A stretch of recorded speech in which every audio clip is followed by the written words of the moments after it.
hundió la goleta y murieron muchísima gente. Y todavía en San Pedro de Macorís hay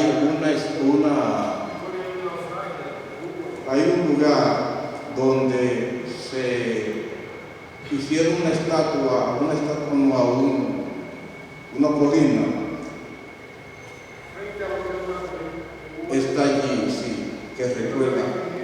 Y todavía el año pasado murió el hijo del dueño de ese barco. No voy a mencionar el nombre porque no tengo, pero murió aquí en la República Dominicana. Era un personaje aquí en la República Dominicana. El Ismael, el Eagle y el West Speed eran de los barcos que mencionó. Y yo me acuerdo de esos barcos porque también mi abuelo trabajaba en la construcción de barcos y de goletas. Y la otra cosa que yo quería decir es que no todos los que vinieron eran de las islas inglesas. Señores, las islas vírgenes eran danesas, pero aquí no se habla de eso. Todavía en San Tomás y en Santa Cruz, los nombres de las calles tienen nombres daneses. Y los norteamericanos compraron a las islas en 22 millones a los daneses por asunto de la guerra y por que ellos quieren todo. Hay islas holandesas como la mitad de Saint Martin y francesa la otra parte. Vinieron también de Guadalupe, pero todos hablaban inglés.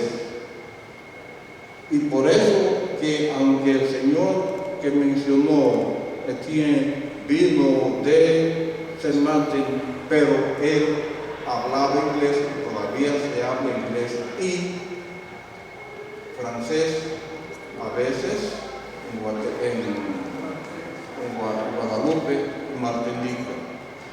Así que la otra cosita que yo quería decir es en cuanto a la cédula.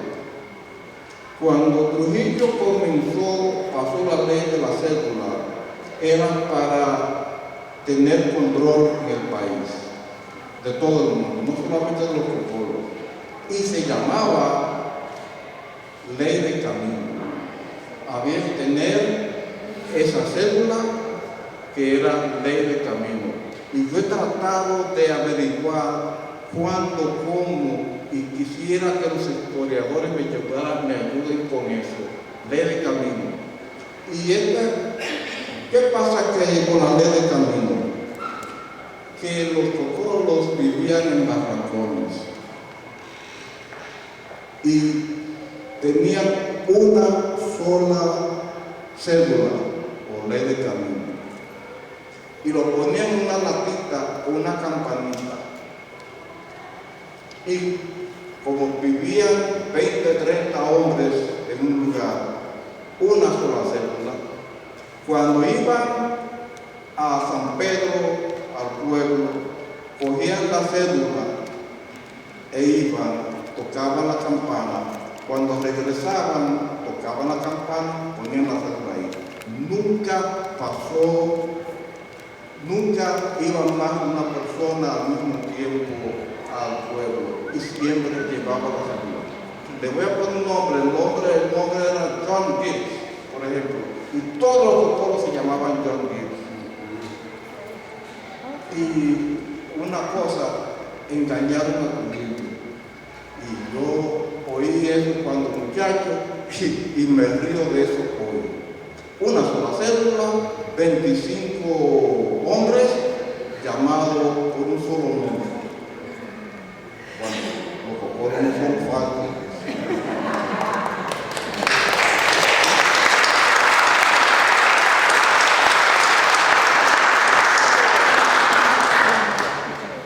Profesor, yo quiero saber qué nos queda a nosotros de eso. ¿Cómo se integraron los cocolos con los dominicanos, con la gente que ya estaba aquí, los nativos. ¿Y qué nos queda? Además del sabroso baile que tenemos en San Pedro de Macorís y de algunas otras cosas que son bien conocidas. Gracias. Precisamente ese es el tema, ese es el problema de la tesis que yo estoy haciendo. ¿Cómo y cuándo se integra la comunidad cocola en la sociedad dominicana? Ese es el problema, porque el problema no es que si comían yaniqueque, que si bailaban buloya. Eso ya se ha trabajado, los folcloristas, los antropólogos, los sociólogos han trabajado eso, y para poder entender la sociedad cocola hay necesariamente que recurrir a esas informaciones que brindan los colegas que me antecedieron en el tema. Pero justamente eso es lo que yo deseo descifrar. ¿Cómo se integran y a partir de cuándo? Ese es mi problema de investigación. Y para eso, pues hay que ver muchas informaciones y hay, por ejemplo, deficiencias. Fíjense, lo que acaba de narrar el obispo emérito Telésforo Lozada da una muestra de la importancia del documento. El historiador trabaja con documentos. El historiador no se inventa de que si era verde, si era azul. No, el historiador trabaja con documentos. Y si 30 individuos usan un solo documento, tú pierdes la información de 29. Porque tú no tienes la sistematización de esos 29 para tú poder establecer situaciones de diferencia, de parámetros, de comportamiento, etc. Y aún así, teniendo informaciones de esos 30 individuos, queda una distancia muy grande, porque las percepciones psicológicas el documento no la toma. Lo que está pensando el individuo que está de frente a quien está haciendo el documento, porque los documentos lo hacían necesariamente las autoridades dominicanas, que le emitían una cédula, registraban, por ejemplo, la entrada o la salida de esos individuos. Las mismas autoridades inglesas, al parecer, no tenían control de quién salía de su territorio, porque parece que a ellos les interesaba que mientras más gente saliera mejor. De manera que lamento decepcionarlo, no le puedo dar esa respuesta ahora. Voy a dar una pequeña respuesta a eso, ¿verdad? El ser social determina la conciencia social, ¿verdad? En el extracto social de, digamos, los que se ligaban con su misma gente, su misma clase, no había ninguna, ¿cómo te digo? Porque aquí se tiene el concepto de que el cocolo se integró a la sociedad americana, que vivían totalmente aislados. Claro, hubieron momentos de racismo, de palabras que afectaban, etc., pero convivían en el mismo nivel de sus clases sociales. Les voy a poner un ejemplo. Hubo un sargento de Santiago que fue en el 1951 a vivir a Consuelo, y sus hijos fueron pequeños con él allá en Consuelo. No sé si lo habían trasladado o lo que sea. Y los hijos se integraron con los cocolos y aprendieron a hablar inglés, que ni los papás podían dominar ni mucho menos. Y es el caso de, por ejemplo, uno que fue un gran pelotero aquí llamado Jesús Pepe Fría, de esa familia que estoy hablando. Se integraron juntos con los cocolos porque venían casi del mismo extracto social, de la misma clase. No era que el otro era burgués, no, vivieron todos en el mismo gueto. Y así era el aspecto de la integración, que yo puedo darle respuesta a eso. No había dificultad, salvo que yo tenía que pelear todos los lunes porque me pegaban con aceite de coco, me decían, coño, foque va, aceite de coco te queda en la cabeza.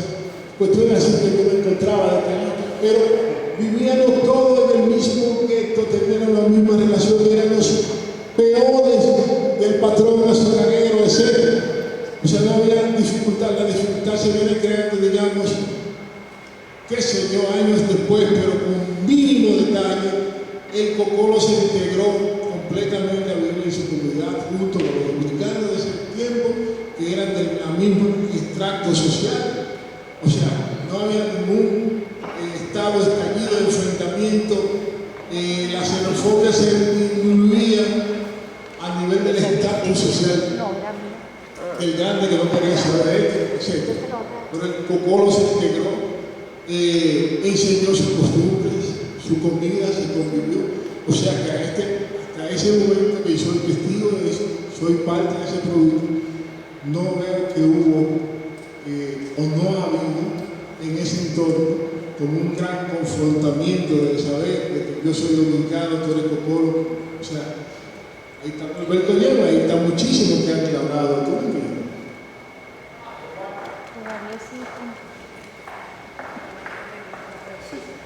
Antropomórficamente, los Cocolo tenían unos rasgos muy definidos. Antropomórficamente, los Cocolo tenían unos rasgos muy definidos, pero caracterizados. La información que yo estoy procesando ahora, por ejemplo, me está dando peso y tamaño, pero no te podría decir por dónde anda la media, porque no he terminado de procesar la información.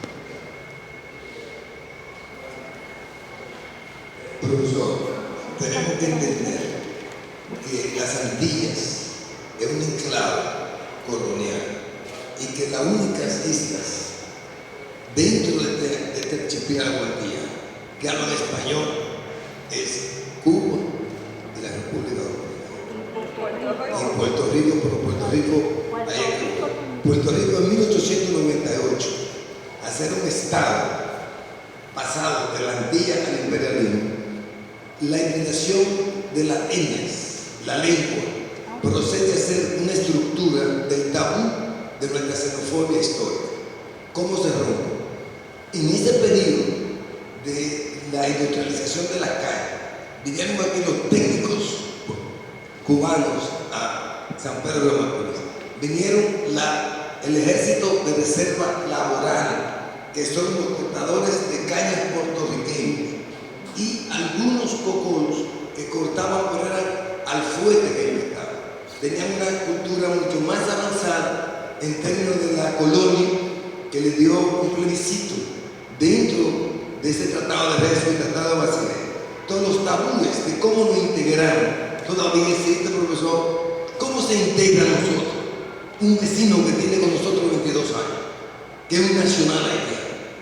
Y esa palabra diminutiva, los cocolos afro-antillanos, afro totalmente, es donde se separan los tabúes históricos que nos mantienen a nosotros con un enigma de un inconsciente consciente. Ahora bien, no solamente la influencia y las contribuciones que hizo esas etnias inglesas antillanas, sino que aquí todavía se confunde, pero arraigadamente, a los cocolos de Samaná, coño compadre, son afroamericanos libertos, y toda esa función étnicas, lingüísticas, la sociedad de hoy día, estamos viendo un presente que nosotros lo vivimos en la Antilla. La inmigración es forzosa por la mano laboral, por la hambruna, por la colonia. El mundo entero, ¿verdad?, lleno de sangre, los océanos, en todas partes. Entonces yo creo que es importantísimo diferenciar la integración y la socialización de este proceso muy importantísimo para la economía, tanto imperialista como monetaria. Y la otra cosa para terminar es que la historia nuestra, somos la civilización del mundo, en términos de las etnias, en términos de la lingüística, en términos de la cultura que nos identifica. Ahora bien, para romper esos tabúes, compadre, hay que buscar una cédula para no pasar de aquí para San Pedro. Muchas gracias. Ciertamente, refiriéndome a la intervención suya, un intelectual cubano, José Martí, decía que las Antillas representaban el honor del mundo y que el antillanismo, esa idea que Gregorio Luperón, por ejemplo, fue uno de los propulsores de ella, se originó vino como consecuencia de esa situación que desde el siglo XIX ya se veía venir, finales del siglo XIX, cuando Estados Unidos se convierte en imperio y está aplicando a rajatablas la doctrina Monroe de conquistar no solamente a las Antillas hispanoparlantes, como sucedió con la guerra en Cuba y Puerto Rico, que se tomó Puerto Rico y Cuba, sino que el retroceso que había tenido el imperialismo inglés fue llenado por el imperialismo estadounidense y las empresas o los capitales invertidos tanto en Cuba, en la industria azucarera de Cuba, de República Dominicana y de Puerto Rico, era una estrategia mantener esa mano de obra de que pudiera irse de un sitio a otro, porque para nadie es un secreto, desde que Carlos Marx explicó muy bien que el obrero es quien produce la riqueza con su trabajo y necesitaban al obrero, y en este caso de las Antillas no solamente inglesas sino francesa, danesa, que vinieron aquí. En la intervención mía yo he tenido la oportunidad de entrevistar solamente a 2 personas sobreviviente de esa migración, porque yo también soy hijo de Cocolo y lo que me va a decir un hijo de Cocolo más o menos lo sé. Yo solamente he podido entrevistar a estas personas, uno tenía 90 años y el otro estaba a punto de cumplirlo y falleció. La idea era esa, mantener la posibilidad de que la mano de obra se movilizara en el Caribe. Hay dentro de la pesquisa que he estado haciendo, y se vio un reflejo en parte del documento que firmaban los dueños y administradores de ingenios con el que reclutaba a los cocolos, de que cuando vinieran a la República Dominicana solamente salieran de República Dominicana a sus islas. ¿Por qué? Porque los centrales azucareros en Cuba lo estaban conquistando, venían boletas de Cuba para llevarse los cocolos de aquí, de la República Dominicana. Y entonces eso lo estaban consignando en el contrato.